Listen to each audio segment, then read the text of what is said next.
In today's class, we'll see about the looping statement. In previous class, we have already seen about the decision-making statement. So first, go on T code SE38, make a program. First, see do loop. Why we use loop? If we want anything in repetition, then we require loop. First, see do loop. आप कोई भी loop use करो, output वही आता है, बस depends upon requirement. So first, I am teaching you do loop.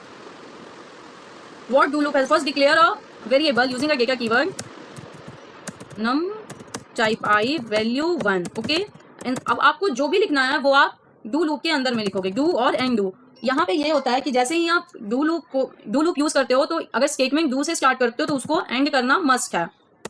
तो do loop में अब हम यहाँ पे कंडीशन क्या चेक कर रहे हैं कि पहले तो तुम मेरा जो नम में वैल्यू आ रहा है उसको तुम प्रिंट कर दो। ये जो नंबर है ये सिंपली मैसेज प्रिंट करवा रहा है तो नम। अब हम यहाँ पे कंडीशन चेक करेंगे जो मैं प्रीवियस क्लास में ऑलरेडी बता चुकी हूँ डिसीजन मेकिंग इफ्स के साथ। इफ अगर नम की वैल्यू ग्रेटर देन 3 है, ओके, नम की वैल्यू ग्रेटर देन 3 है, तब तुम जैसे ही नम की वैल्यू ग्रेटर देन 3 होगी एग्जिट कर जाओ लूप से और एंड इफ स्टेटमेंट बंद। मतलब यहाँ पे क्या प्रिंट होना चाहिए, आप पहले इसका लॉजिक समझो। पहले नम की वैल्यू किस चीज से मैंने इनिशियलाइज करी है, 1 से, तो यहाँ पे 1 आके प्रिंट हो जाएगा। अब यहाँ पे हम नम को इंक्रीमेंट करते हैं नम प्लस 1 से, ओके।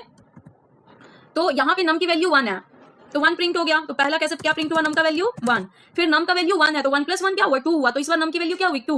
अब ये यहाँ पे आके कंडीशन चेक करेगा 2 इज ग्रेटर देन 3, तो यहाँ पे क्या है, कंडीशन फॉल्स हो गया। दूसरी बार जब नम की वैल्यू, जब नम इज इक्वल टू 2 होता है तो कंडीशन क्या होता है, कंडीशन फॉल्स होता है। इसका मतलब ये भी लूप चलेगा। तो इस बार क्या प्रिंट हुआ, दूसरी बार दूसरी इटरेशन में num is equals to 2 print हो गया। अब फिर 2 यहाँ पे आया तो फिर 2 प्लस 1 3 है, तो 3 जब है तो 3 is greater than 3, 3 equals to 3, condition तो सही नहीं है, मतलब ट्रू नहीं हो रहा, फिर कंडीशन फॉल्स हो रहा है। तो इस बार नम की वैल्यू क्या होगी, इस बार नम की वैल्यू थर्ड बार में नम इज इक्वल्स टू 3 हो गई। लेकिन जैसे ही नम इज इक्वल्स टू 3 हुई, इस बार इंक्रीमेंट हो गया 3 प्लस 1, नम की वैल्यू 3 थी तो 3 प्लस 1 क्या हुई 4, तो 4 इज ग्रेटर देन 3। जैसे ही कंडीशन इस बार क्या हुआ, सेटिस्फाई मतलब ट्रू हुआ, वैसे ही एग्जिट कर गया, ये लूप के बाहर आ गया, अब ये प्रिंट नहीं करेगा। तो ये था हमारा डू लूप। अब हम इसको एग्जीक्यूट करके देखते हैं, हमारा आउटपुट आना चाहिए 1 2 3, नंबर 1 2 3 आया ना, नंबर 1 2 3। देखो अगर आप ऐसे करके देखते हो, नंबर 1 2 3। तो इसको समझो, पहले पहले क्या है, नम एक वेरिएबल है जिसकी डेटा टाइप इंटीजर है और नम की वैल्यू स्टार्टिंग में 1 है जो मैंने इनिशियलाइज किया है। तो अगर ये लूप के अंदर आता है तो नम की पहली बार वैल्यू 1 है इसलिए वो 1 प्रिंट हो जाता है। लेकिन फिर उसके बाद नम की वैल्यू 1 प्लस 1 2 हो जाती है। अब ये कंडीशन चेक करता है कि 2 इज ग्रेटर देन 3, तो कंडीशन फॉल्स होता है, इसलिए फिर से नम 2 प्रिंट करता है।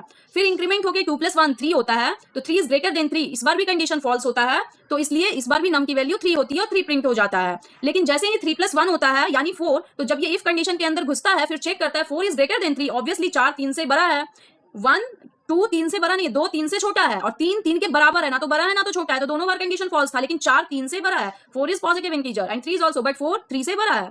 तो इस बार क्या मैंने यहाँ पे एग्जिट यूज करा है कि जैसे ही ये कंडीशन ट्रू हो वैसे ही एग्जिट कर जाना लूप से। तो ये एग्जिट हो गया और ये लूप के बाहर आ गया और मेरा स्टेटमेंट प्रिंट नहीं हुआ। बस यही है डू लूप। अब हम नेक्स्ट क्लास में देखते हैं व्हाइल लूप, फिर आगे नेक्स्ट क्लास में हम रिपोर्ट बनाएंगे, उसमें हम इस लूप का यूज देखेंगे। That's all about today, thank you.